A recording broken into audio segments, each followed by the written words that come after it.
अस्सलाम वालेकुम dear students.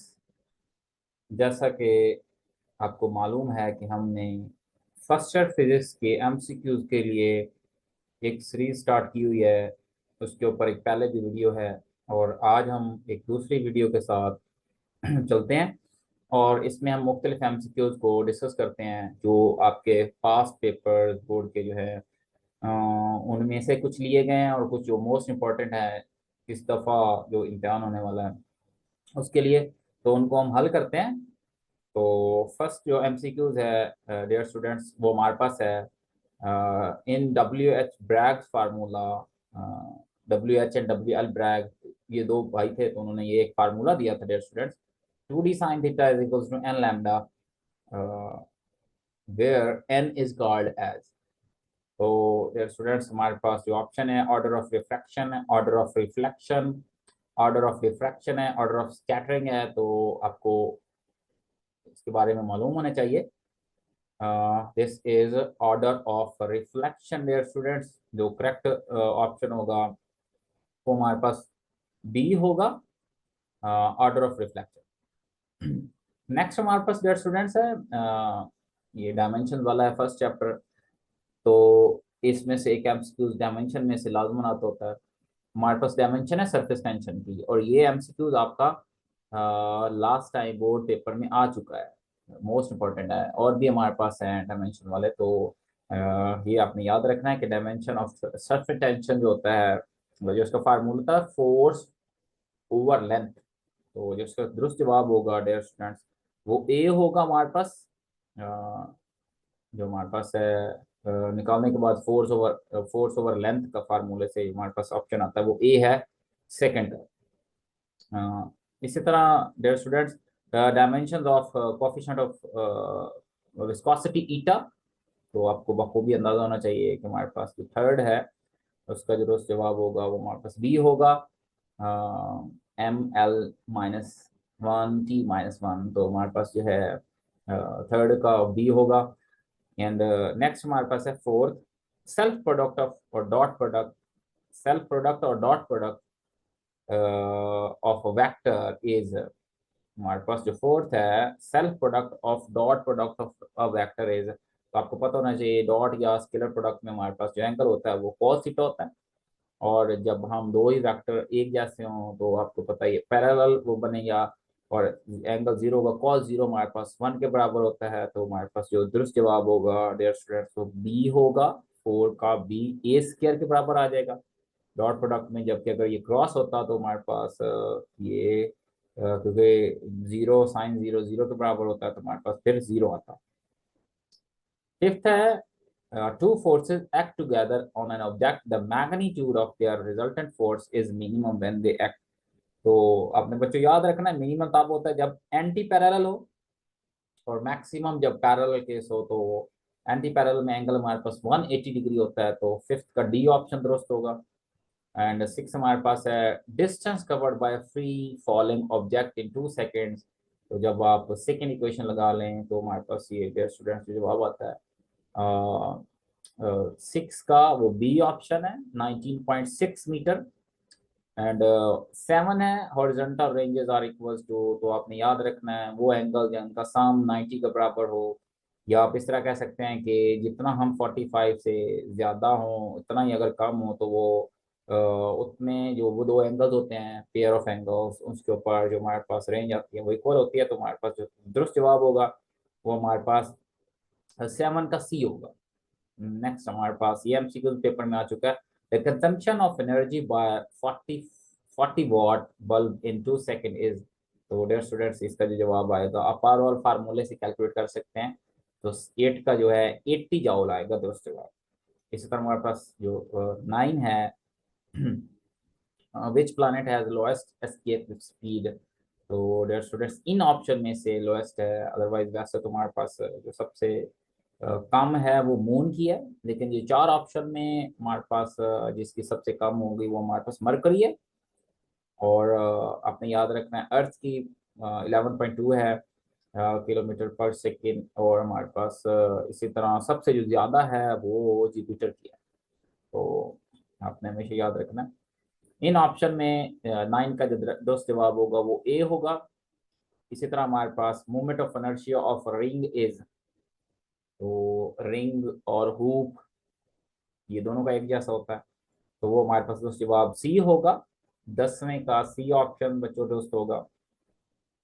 इसी तरह और भी हमारे पास चीजें हैं जिनके मूवमेंट ऑफ इनर्शिया आपकी बुक में गिवन है। स्फीयर है, हमारे पास थिन रॉड है, और डिस्क या सिलेंडर है। तो उसमें आपको पता है half M R square disc या सिलेंडर में, वो भी आपने याद कर लेना है क्योंकि पेपर में आ सकते हैं। इसी तरह हमारे पास 11 का a man is in an elevator ascending with an acceleration will conclude that his weight. Dear students, ये एक आदमी लिफ्ट में है और वो ऊपर की जाने मूव कर रही है, एक्सेलेशन एक्सेलेट कर रही है ऊपर की जाने, तो फिर क्या अखज़ किया जा सकता है कि उसका वेट कम हो रहा है या ज्यादा। तो डियर स्टूडेंट्स, आपने एक बात याद रखनी है, यहाँ पे अपेरेंट वेट की बात हो रही है। तो जब वो ऊपर मूव करेगा तो ऑब्वियस है 11 का जो हमारे पास जो जवाब होगा, वेट उसका इंक्रीज करेगा। अपेरेंट वेट बेसिकली टेंशन के बराबर होता है। यहाँ पे पेरेंट वेटिंग की बात हो रही है, तो 11 का जो होगा ए ऑप्शन। और अगर वो डिसेंड कर रहा होता तो फिर ऑप्शन जो आना था वो हमारे पास डियर स्टूडेंट्स डिक्रीज होना था। पेरेंट वेट उसका डिक्रीज करना था, नीचे रियल वेट होता है। इसी तरह हमारे पास 12 है डियर स्टूडेंट्स, ऐसा unit of flow rate is, तो आपको पता है डी ऑप्शन होगा, क्यूबिक मीटर पर सेकेंड। और नेक्स्ट हमारे पास है 13, if a mass of body is doubled then acceleration becomes। तो बच्चों आपने एक बात याद रखनी है कि जो हमारे पास मास और एक्सेलरेशन का ताल्लुक जो होता है सेकंड लॉ से, F is equal to M A. और अगर मैं यहाँ वहाँ से ए की वैल्यू निकालूँ तो हमारे पास एफ ओवर एम बन जाएगा। तो ए और एम का इनवर्स रिलेशन है, अगर एक चीज़ बढ़ेगी तो दूसरी कम हो जाएगी। तो अगर मास को डबल किया जाए तो एक्सेलरेशन हाफ हो जाएगा। 13 का डियर स्टूडेंट्स ए होगा। इसी तरह हमारे पास 14 है, साउंड ट्रेवल फास्टर इन।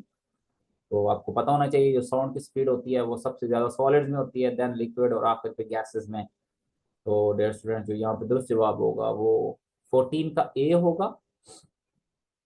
15 है, the value of gamma for diatomic gas is. तो ये हमारे पास जो वैल्यू है डायटोमिक के लिए वो हमारे पास 1.40 होती है। इसी तरह हमारे पास मोनो के लिए 1.67 सबसे ज्यादा होती है, और पोली के लिए 1.29। तो यहाँ पे जो 15 का होगा बी ऑप्शन दुरुस्त होगा, 1.40। इसी तरह 16 है dear students, grating element in compact disc is. तो जो दुरुस्त जवाब होगा 16 का वो ए ऑप्शन दुरुस्त होगा, 0.5 माइक्रोमीटर। 16 का ए होगा डियर स्टूडेंट्स। इसी तरह हमारे पास 17 है, if wavelength of light is 400 nanometre thickness is measured up to. तो ये डियर स्टूडेंट आपने याद रखना है, माइकलसन इंटरफेरोमीटर जो उसने डिस्टेंस कैलकुलेट करने का जो फार्मूला दिया था वहां से हमारे पास ये एक बुक की लाइन है और वो है, आप निकाल लेंगे इजीली। तो जो हमारे पास जो दोस्त जवाब होगा वो हमारे पास डियर स्टूडेंट्स, वो हमारे पास 17 का वो बी ऑप्शन होगा, 10⁻⁻⁴ मिलीमीटर। और अगर आप इसको नैनोमीटर में चेंज करते हैं तो हमारे पास 100 नैनोमीटर आएगा। मिलीमीटर को नैनोमीटर में चेंज करते हैं, ये फार्मूला है L is equal to M lambda by 4, ये वहां से है, M lambda by 2 M lambda by 4 है। इसी तरह हमारे पास 18 का dear students, a good telescope has an objective of. एक जो टेलीस्कोप होता है जो अच्छा होता है उसका ऑब्जेक्टिव, उसकी फोकल लेंथ कैसे होनी चाहिए। तो डियर स्टूडेंट, उसकी long focal length and large aperture होना चाहिए। ए ऑप्शन दुरुस्त होगा 18 का बच्चों। इसी तरह चैप्टर 11 में से एक एग्जाम्पल है, वो एमसीक्यूज की शक्ल में है डियर स्टूडेंट।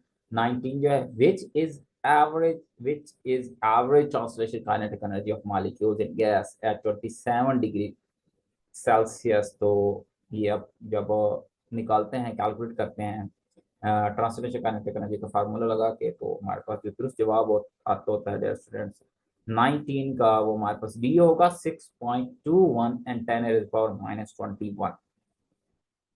इसी तरह 20 है dear students, in reversible process the एनट्रोपी,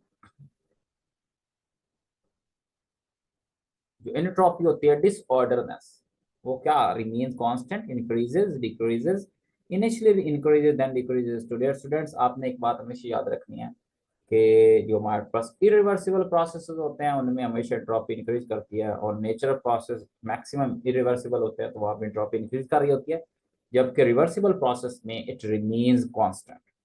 20 का ए होगा dear students, it remains constant.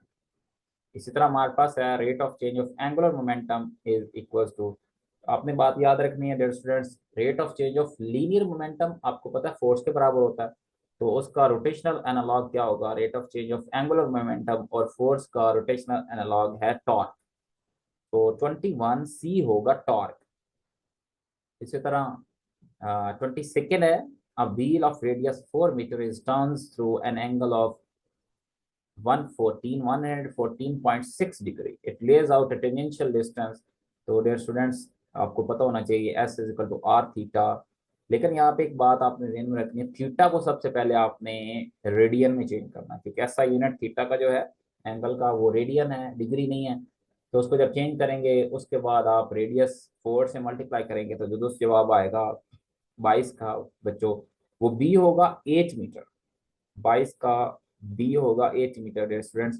इसी तरह 23 है, the kinetic energy of simple pendulum at equilibrium position is. तो डियर स्टूडेंट्स जो काइनेटिक एनर्जी होती है सिंपल पेंडुलम की, या जो भी हमारे पास है ये सिंपल हार्मोनिक मोशन में है, तो उनकी जो मेन पोजीशन के ऊपर होती है काइनेटिक एनर्जी, वो मैक्सिमम होती है इक्विलिब्रियम, इक्विलिब्रियम पोजीशन और मीन पोजीशन वहाँ पे मैक्सिमम होती है, जबकि जब वो एक्सट्रीम पोजीशन पे जाते हैं तो वहाँ पे स्टॉप करते हैं एक दफ़ा, तो उनकी जो लाइक स्विंग है उनकी जो काइनेटिक एनर्जी होती है वो जीरो होती है, और उस पॉइंट के ऊपर जो पोटेंशियल एनर्जी होती है वो मैक्सिमम होती है। ओवरऑल जो सम ऑफ पोटेंशियल काइनेटिक एनर्जी है वो हमेशा क्या होता है, कंजर्व रहता है, एनर्जी टोटल कंजर्व रहती है, law of conservation of energy के मुताबिक। इसी तरह हमारे पास क्या है 24 है dear students, when light enters glass it suffers a change in. तो डियर स्टूडेंट्स आपने याद रखना है इसकी वेलोसिटी, जब जब लाइट एक लोअर इफेक्टिव इंडेक्स मटेरियल से हाई इफेक्टिव इंडेक्स मटेरियल में जाती होती है तो वो उसकी वेलोसिटी कम होती है, तो जब वेलोसिटी कम होती है तो ऑब्वियस है वेवलेंथ में भी तब्दीली आएगी, तो हमारे पास जो जवाब आएगा डी होगा डियर स्टूडेंट, 24 का B and C, D option both B and C. Similarly हमारे पास 25 है, when the final image is formed at infinity the magnification of simple microscope will be। यहाँ पे दो एमसीक्यूज हैं डियर स्टूडेंट्स, एक आपकी बुक में सिंपल है कि अगर image least distance of distinct mean वहाँ पे बनता है तो वहाँ पे क्या फार्मूला होगा, और इसी तरह हमारे पास अगर इन्फिनिटी के ऊपर बनता है तो फिर क्या फार्मूला होगा।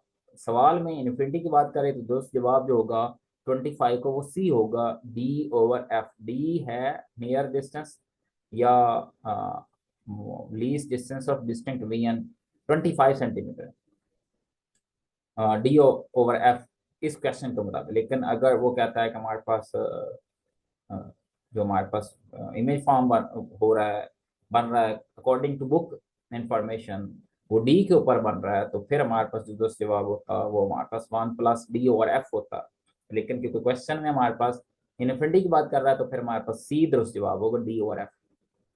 25 अगेन एक और हमारे पास एमसीक्यूज है कि absolute uncertainty in a measuring instrument is equals to, तो डियर स्टूडेंट्स लीस्ट काउंट के बराबर होती है, आपने याद रखना है। जो हमारे पास एब्सोल्यूट अनसर्टेनिटी होती है वो हमारे पास बेसिकली किसी भी इंस्ट्रूमेंट का लीस्ट काउंट होती है। एंड इस तरह हमारे पास if the pressure is increase the melting point of ice decreases.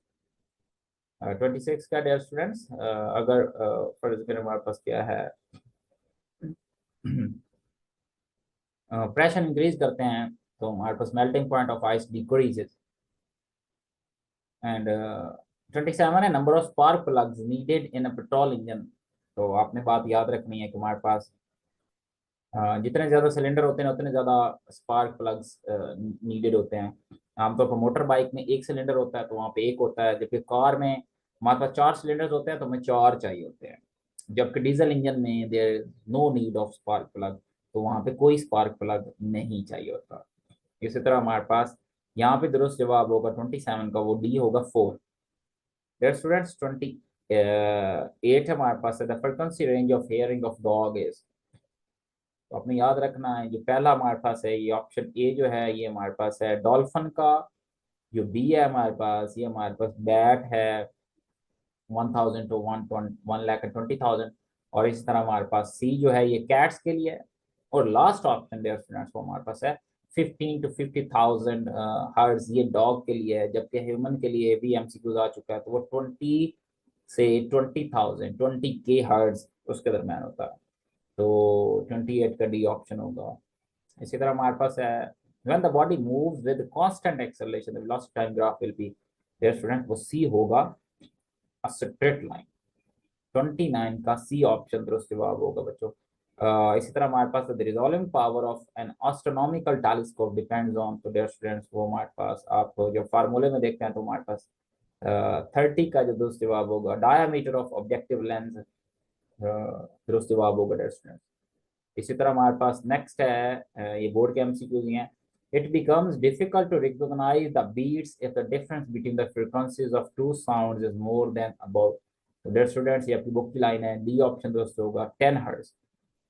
The rotational kinetic energy of disc is, तो ये हमारे पास सी ऑप्शन दुरुस्त होगा, काइनेटिक एनर्जी रोटेशनल जो होती है वो हाफ 1/4 mv², जबकि हुक के लिए वो होती है हाफ mv², वो बी ऑप्शन दुरुस्त होगा। जबकि यहाँ पे डिस्क की बात कर रहा है, डिस्क और सिलेंडर, तो डिस्क के लिए हमारे पास जो होती है वो सी ऑप्शन दुरुस्त होगा, सी। A typical rocket consumes fuel about 10,000 kilogram per second. The conversion of available heat energy into work by petrol engine is about 25%, ये दुरुस्त जवाब है। अगर वो रेंज की बात करता है 25 से 30% भी बुक में मेंशन है, जबकि डीजल के लिए 35 से 40% है डीजल इंजन के लिए, पेट्रोल के लिए 25 या 25 से 30% ये ऑप्शन होगा। इसी तरह हमारे पास डियर स्टूडेंट्स है the equation used to determine the speed of light by Michelson is, तो बी ऑप्शन होगा C is equals to 16 FT। If a string vibrates in 4 segments at a frequency of 120 Hz, its fundamental frequency will be, dear students ये हमारे पास formula है Fn बराबर है NF1, तो वहां से F1 फंडामेंटल फ्रीक्वेंसी वो किसके बराबर आएगी, वो हमारे पास 60 हर्ट्ज के बराबर आएगी। 6 का B option, which of the following is correct, तो dear students b is equal to f lambda होता है और f बराबर होगा b over lambda, so b option will be right। In a microwave oven, the wave produced have a wavelength of, so dear students 8 का जो दुरुस्त जवाब होगा वो हमारे पास होगा 12 सेंटीमीटर, 12 सेंटीमीटर हमारे पास दुरुस्त जवाब होगा, और इसकी जो फ्रिक्वेंसी की रेंज है आई थिंक 2475 है। ये आपने कंफर्म करनी है, तो इसको आपने याद रखना है, पेपर में एमसीक्यूज, ये बोर्ड के पेपर के एमसीक्यूज हैं बेसिकली।